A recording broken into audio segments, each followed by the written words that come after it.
Hi friends, welcome to our channel సర్వరంగా. ఈ వీడియోని ఎండ్ వరకు చూడండి. నచ్చితే లైక్ చేయండి, షేర్ చేయండి, ఛానల్ని సబ్స్క్రైబ్ చేయండి. ఇక మనం వీడియోలోకి వెళ్తే టైటిల్ చూశారు కదా, ఇండియా పాకిస్తాన్ యుద్ధం చేసుకుంటే అమెరికాకి చైనాకి ఎలాంటి నష్టం జరిగింది. ఇది తెలియాలంటే మనం కొంచెం హిస్టరీలోకి వెళ్ళాలి. 1965లో ఇండియా పాకిస్తాన్ వార్ జరిగిన విషయం మనకి తెలిసిందే.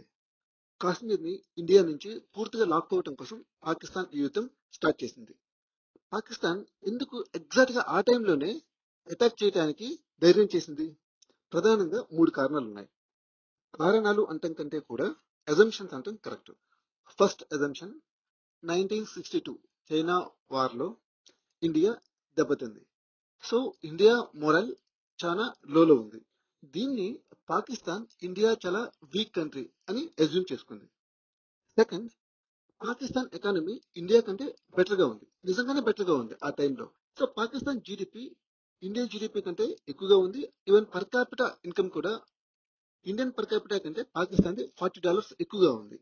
సో ఫైనాన్షియల్ గా ఇండియా వారిని అఫోర్డ్ చేయలేదు అని అజ్యూమ్ చేసుకుంది.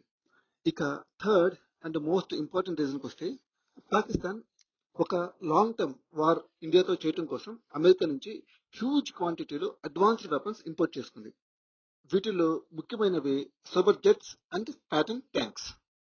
Super jets are one of the best fighters at the time. Dog fight లో కానీ గ్రౌండ్ అటాక్ లో కానీ super jets are the best fighters. ఆ టైంలో 9,500 కంటే ఎక్కువ ప్రొడ్యూస్ చేసిన ఏకైక ఫైటర్ జెట్ చరిత్రలో అదే. ఆ తర్వాత గ్రౌండ్ అటాక్ కోసం ఒక లాంగ్ టర్మ్ వార్ చేయడం కోసం M48 ప్యాటర్న్ ట్యాంక్స్ కొన్నారు. ఇవి కూడా most advanced main battle tanks at the time. They are the best. ఈ 2 వెపన్స్ కూడా వాళ్ళు చాలా హ్యూజ్ క్వాంటిటీలో కొన్నారు.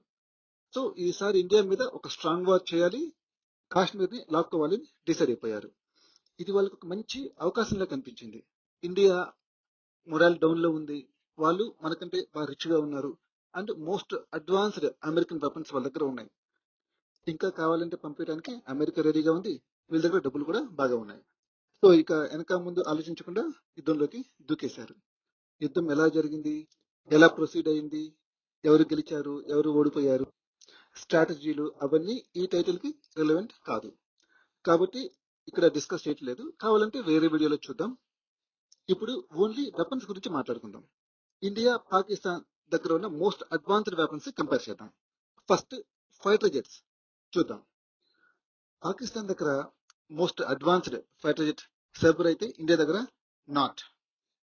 ఇక్కడ మనం వాటి యొక్క dimensions, range, speed, power compare చేయొచ్చు. ఇక్కడ మనం ఏ పారామీటర్ చూసినా కూడా ఇండియన్ ఫైటర్ పాకిస్తాన్ ఫైటర్ కంటే తక్కువగానే ఉంది. లెంత్ ఆల్మోస్ట్ 1.5 మీటర్ తక్కువ, హైట్ 1.5 మీటర్ తక్కువ, వింగ్ స్పాన్ అయితే ఆల్మోస్ట్ 5 మీటర్స్ తక్కువ ఉంది, weight half of the weight ఉంది పాకిస్తాన్ ఫైటర్ తో కంపేర్ చేస్తే, ఇంజన్ పవర్ తక్కువ ఉంది, రేంజ్ కూడా చాలా తక్కువ ఉంది. మరి ఇన్ని తక్కువ ఉన్న ఈ ఫైటర్ ఇండియన్ అడ్వాన్స్డ్ ఫైటర్ అంటే అవునని చెప్పాలి. ఇండియా దగ్గర ఉన్న మిగిలిన fighters hacker hunters, vampires, Canberra ఇవి ఇంకా పాతవి. సో ఇండియా బడ్జెట్ లిమిటేషన్స్ కి, రిక్వైర్మెంట్స్ కి ఈ ఫైటర్ జెట్ సూటబుల్ అయింది. దీనిని ఇంగ్లాండ్ లో డిజైన్ చేశారు, కానీ ఇంగ్లాండ్ ఎయిర్ ఫోర్స్ కూడా దీనిని కొనలేదు. అది మన ఎయిర్ పవర్ పరిస్థితి అప్పుడు. నెక్స్ట్, ఇండియా పాకిస్తాన్ దగ్గర ఉన్న most advanced battle tanks compare చేద్దాం. పాకిస్తాన్ దగ్గర అడ్వాన్స్డ్ బ్యాటిల్ ట్యాంక్ వచ్చేసి M48 ప్యాటర్న్ ట్యాంక్, ఇండియా దగ్గర సెంచురియన్ ట్యాంక్. సో ఇక్కడ మీరు నెంబర్స్ చూసినా కూడా India battle tank Pakistan pattern tank అంటే అన్నిట్లో చిన్నగా ఉంటుంది. లెంత్ చిన్నది, హైట్ చిన్నది, స్పీడ్ తక్కువ ఉంది, ఇంజన్ పవర్ తక్కువగా ఉంది, రేంజ్ తక్కువగా ఉంది. వెపన్స్ కూడా స్మాల్ వెపన్స్ ఇంటిగ్రేట్ అయినాయి ఇండియా ట్యాంకర్ మీద. సో మనం గమనిస్తే అన్ని రకాలుగా కూడా పాకిస్తాన్ అడ్వాన్స్డ్ వెపన్స్ కలిగి ఉంది. వార్ స్టార్ట్ అయింది, ఫస్ట్ సూపర్ జెట్స్ తో పాకిస్తాన్ అటాక్ చేసింది.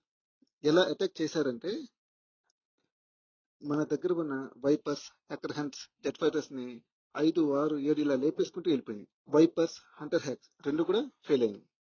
అప్పుడు మన మోస్ట్ అడ్వాన్స్డ్ ఫైటర్ నాట్ రంగప్రవేశం చేసింది. మనం చూసాం. ఇది చాలా చిన్న విమానం. బట్ ఇక్కడంతా టర్న్ అయిపోయింది. ఎప్పుడైనా ఒక యుద్ధం గెలవాలంటే ఎంత పవర్ఫుల్ వెపన్ ఉందో మాత్రమే మ్యాటర్ కాదు.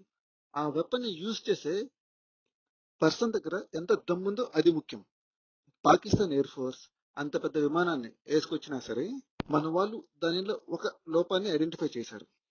దాంతో ఒక్క నాట్ విమానం 7 సోబర్ విమానాల్ని కూల్చేసింది. ఒక నాట్ విమానం 7 సోబర్ విమానాలు కూల్చిందంటే ఓకే గుడ్, ఒక విమానం అంత పెద్ద అచీవ్మెంట్ చేసింది మీరు అనుకోవచ్చు.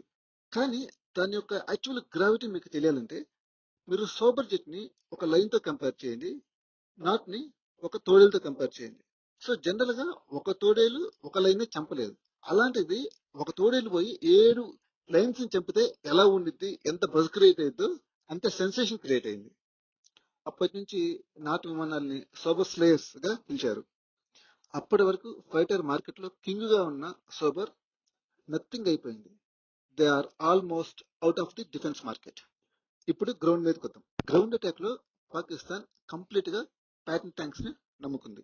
సో ఇక్కడ కూడా మన దగ్గర ఉన్న మోస్ట్ అడ్వాన్స్డ్ బ్యాటిల్ ట్యాంక్ ఏ పాయింట్ ఆఫ్ వ్యూలో చూసినా ప్యాటర్న్ ట్యాంక్స్ కంటే చిన్నదే. సో ఇక పాకిస్తాన్ ఓకే ఎయిర్ ఫోర్స్ లో దెబ్బతిన్నాం, గ్రౌండ్ లో అయినా సరే ప్యాటర్న్ ట్యాంక్స్ దడదలాడిద్దామని చెప్పి రన్ ఆఫ్ కచ్ లో ఎంటర్ అయింది. యాజ్ యూజువల్ గా స్టార్టింగ్ లో బాగానే దూసుకొచ్చారు.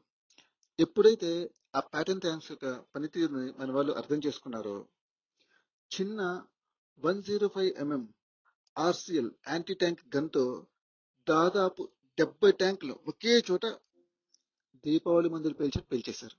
అలా పేలిపోయిన ప్యాటర్న్ ట్యాంకులతో ఇప్పటికి కూడా అక్కడ ప్యాటర్న్ నగర్ అనే ఒక ఊరిని క్రియేట్ చేశారు. ఆ ఊర్లో అన్ని ఇండియన్ ఆర్మీ పేల్చిబడేసిన ప్యాటర్న్ ట్యాంకులన్నీ ఒక ఎగ్జిబిషన్ లా అక్కడ పెట్టారు. ఆల్మోస్ట్ 100 to 120 డిస్ట్రాయ్ ట్యాంక్స్ అక్కడ ఉంటాయి. వీటి పరిస్థితి కూడా సేమ్ సోబర్ జెట్ లాగే ఆ రోజుతో క్లోజ్.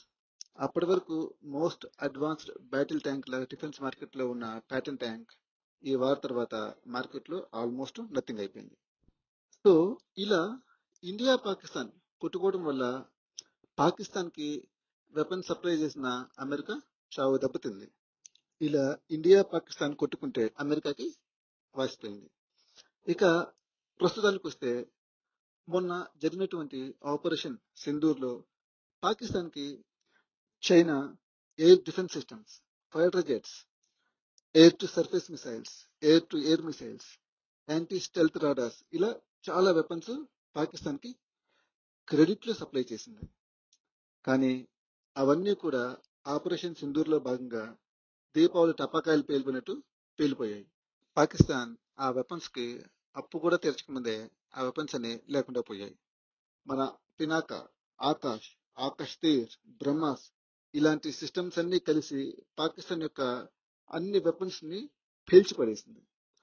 దీంతో 1965 లో అమెరికాకి ఏది జరిగిందో సేమ్ అదే ఇప్పుడు చైనాకి జరిగింది. వాళ్ళ వెపన్ సిస్టమ్స్ అన్నిటి మీద ప్రపంచంలో చాలా దేశాలకి క్వశ్చన్స్ మొదలైనవి. సో ఇప్పుడు ఇది చైనాకి ఒక తలకాయ నొప్పిగా మారింది. అనవసరంగా యుద్ధం వచ్చింది, మన వెపన్స్ ఎక్స్పోజ్ అయిపోయాయి, మన డిఫెన్స్ మార్కెట్ కి ఇంపాక్ట్ అవుతుంది అని వాళ్ళు ఇప్పుడు బాధపడుతున్నారు. సో ఇలా హిస్టరీలో అయినా సరే, ఇప్పుడైనా సరే, ఫ్యూచర్ లో అయినా సరే ఇండియా శత్రువు అయినటువంటి పాకిస్తాన్ కి ఎవరెవరైతే వెపన్ సప్లై చేస్తారో వాళ్ళందరూ ఇలానే ఇండియన్ ఆర్మీ చేత పనిష్ చేయబడుతూ ఉంటారు. వీడియోని లైక్ చేయండి, షేర్ చేయండి, ఛానల్ని సబ్స్క్రైబ్ చేయండి, మీ అభిప్రాయాన్ని కామెంట్ల రూపంలో తెలియజేయండి. Thank you.